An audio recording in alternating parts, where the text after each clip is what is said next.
मुलाकात हुई है सर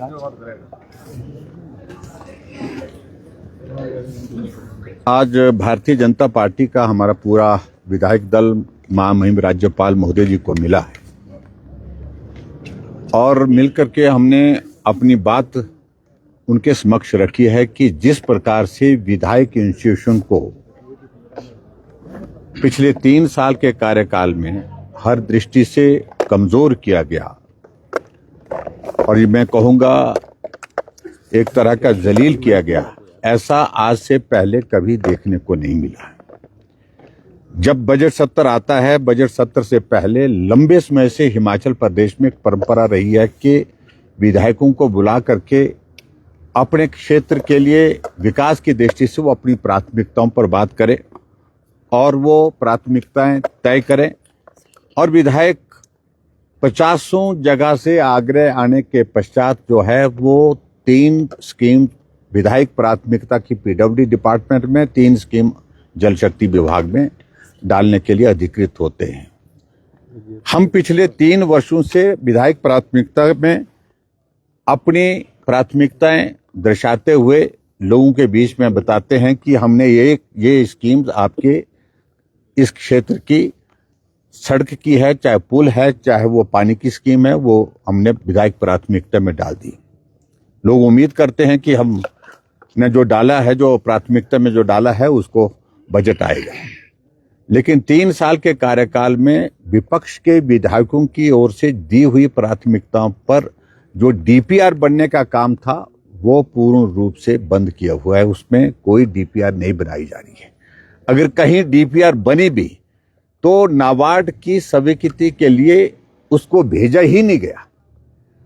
अगर कहीं गलती से चले भी गई तो उन स्कीमों को जो है वहीं पर रोक करके जो है वापिस लेकर के जो है वो उस पर पैसा नहीं दिया जा रहा है। यानी कि पिछले 3 वर्ष के कार्यकाल में विपक्ष के विधायकों के क्षेत्र में जो विधायक प्राथमिकता उन्होंने डाली है उस पर कोई भी काम नहीं हुआ। अगर कोई स्कीम अगर नाबार्ड की सैंक्शन हुई भी है, वो स्कीम है वो जो पहले डाली गई थी, पहले डालने के बाद उनकी स्वीकृति प्रदान हुई है। एक तो ये बात हमने कही कि ये उचित नहीं है। दूसरा विषय कि हिमाचल प्रदेश में आपदा के इस लंबे दौर से 2023 में, 24 में भी थोड़ी बहुत हुई और 25 में बहुत ज्यादा आपदा का आना हुआ जिसके कारण जान माल की क्षति हुई है।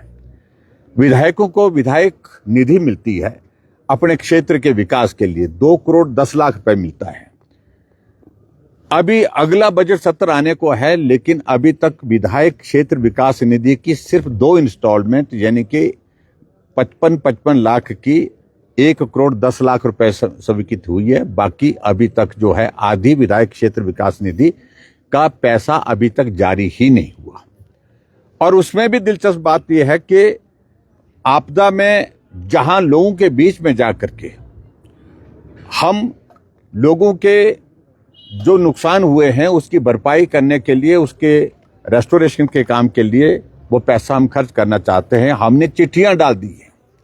चिट्ठियां जाने के बाद उन लोगों को बता दिया कि आपके क्षेत्र के लिए, इस स्कीम के लिए हमने इतना पैसा स्वीकृत किया है, लेकिन अभी तक जो है उसमें पैसा ही आगे जो है वो स्वीकृत नहीं किया गया है, वो रिलीज नहीं, चिट्ठी जा चुकी है लेकिन उसके बावजूद पैसा रिलीज नहीं किया गया है।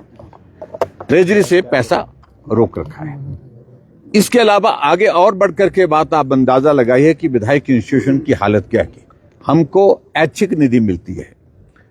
ऐच्छिक निधि मिलती है, कोई बीमार आदमी है उसको मदद करनी है, कोई गरीब आदमी है, किसी का घर जल गया, आपदा में किसी का नुकसान हो गया, उसको मदद करने के लिए उसमें प्रावधान है। उसमें भी हमने चिट्ठियां डाल दी और चिट्ठियां डालने के बाद बहुत जगह अभी तक वो पैसा जो है वो नहीं पहुंच पाए, इसलिए क्योंकि ट्रेजरी में रोक लगा दी गई है।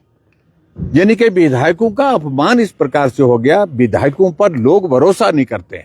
हमको लोग व्हाट्सएप में चिट्ठी डाल करके, जो चिट्ठी हमने स्वीकृति की भेजी होती है उसको भेज करके हमसे पूछते हैं कि चिट्ठी तो आई, पैसा तो आए नहीं।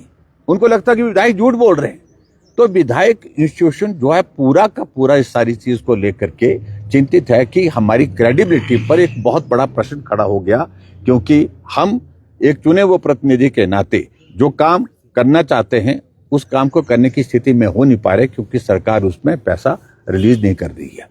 तो आज हमने इन सारे मुद्दों को लेकर के अपनी बात कही। इसके अलावा विधायक प्राथमिकता के लिए हमने पिछले कल विधायक दल की बैठक रखी थी, उसमें चर्चा की और चर्चा करने के बाद हमने फैसला किया कि सारे विधायक अपनी अपनी बात करने के लिए अपने क्षेत्र की बात को और प्रदेश से जुड़े हुए विषय को लेकर के विधायक प्राथमिकता की बैठक में रखेंगे, जोरदार ढंग से रखेंगे। और जिन मुद्दों पर आज हम राज्यपाल महोदय जी से मिले हैं, इन मुद्दों पर अंदर भी बात करेंगे।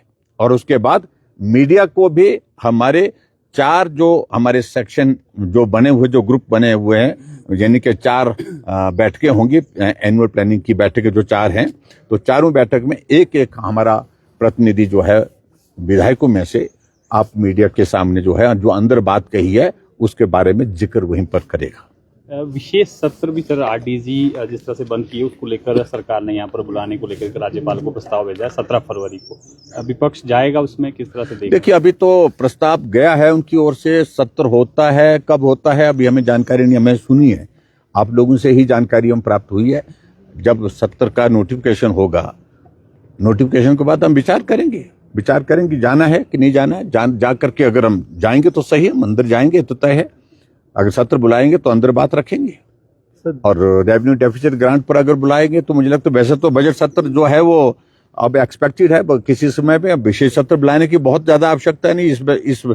इसको ही हम जो है वो बजट सत्र में भी चर्चा कर सकते हैं, लेकिन फिर भी अगर सरकार बुलाना चाहे वो बुलाएं, हम जाएंगे, अपने पक्ष रखेंगे। सर, क्या जरूरत पड़ेगी विधायक दल को गवर्नर को आज मेमोरेंडम देना पड़ गया है? हम सारी बात कह चुके हैं, आपसे बात करनी होगी अलग से कर लेंगे।